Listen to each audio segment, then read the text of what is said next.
Welcome back, guys. The other day you guys saw an OTK combo from myself. I guess people were still trying to figure it out. They were still in the midst of trying to figure it out. But I guess I'd like to talk about some other niche scenarios that I definitely feel will come up. If you haven't seen the actual combo, again, 15 with Ray plus Hayate, plus the ability to dump a rose off Hayate's effect allows you to basically be able to solve Linkage's effect in totality, then activate. Then Kagari will allow you to add the spell back, and then you can get 15 plus 15 plus 25 plus 25, which is 8,000 exactly. Obviously, you might have a little bit of a higher ceiling for attacks because of the spells in the grave, but that's besides the point. The bottom line is, on an open board, that's actually game.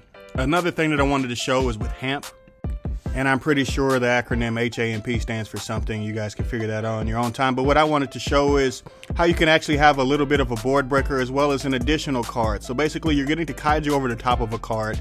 And then additionally, when this card is destroyed, you get to target an additional card and destroy it. So in an additional combo that I wanted to show with Linkage, this is what happens when you basically have the same setup. Ray into a Hayate, Hayate then dumping a rose, and then the activation of Linkage to be able to give a boost to whatever monster comes out after that, which would be Kaina in this specific scenario. Thus means that you have Ray in the graveyard, and then when you have the ability like that to directly crash into a monster like HAMP in this scenario, 25 into 25, that allows you to additionally break your opponent's board by popping another card because HAMP will leave the field.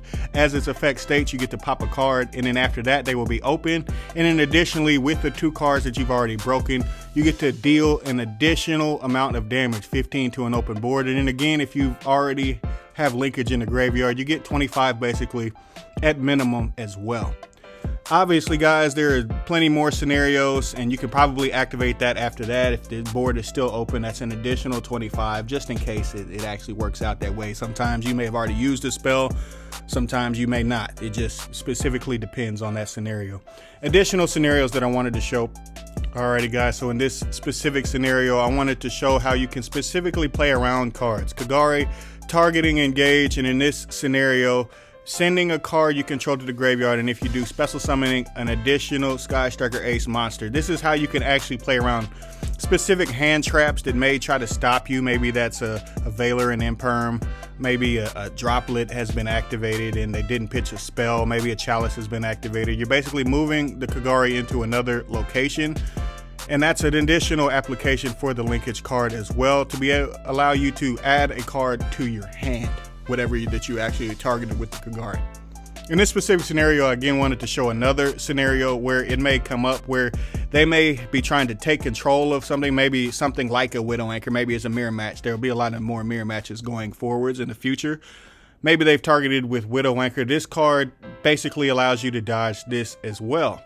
I also feel that it is key for you to note that when you're playing the deck, maybe there's a niche scenario where you know your opponent has a Veiler and you have another link. Maybe Hayate is still on the field, maybe Kagari is still on the field, who knows what is still on the field. But the bottom line of what I'm trying to get across is that Veiler basically becomes irrelevant if you have Linkage, because you basically can just wait until the end phase, activate Linkage's effect, and because Veiler is only live in the main phase, that's how you can play around the Veiler. You guys already know how to do this, I'm just pointing it out.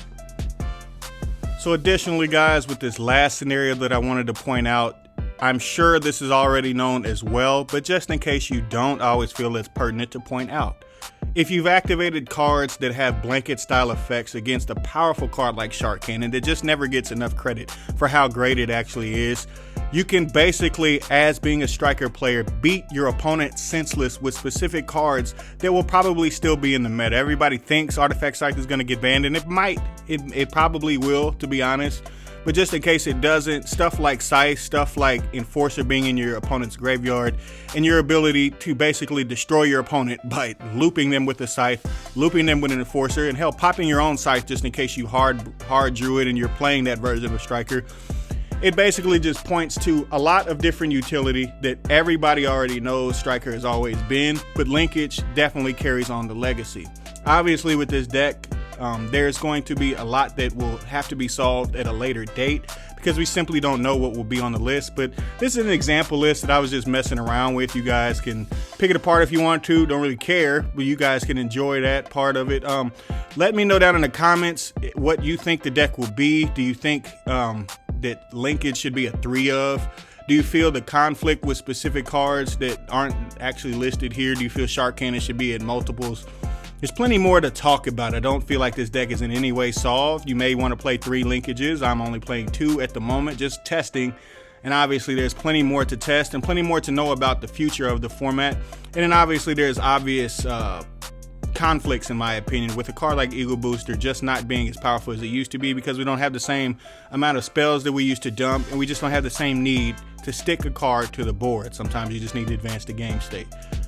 Let me know down in the comments what you guys think about the deck, the future of the deck, and I'll see you guys next time. I appreciate you guys for tuning in, and I'm out. Pegasus out.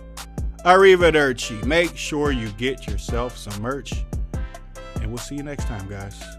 Ciao, Bella. Pegasus out.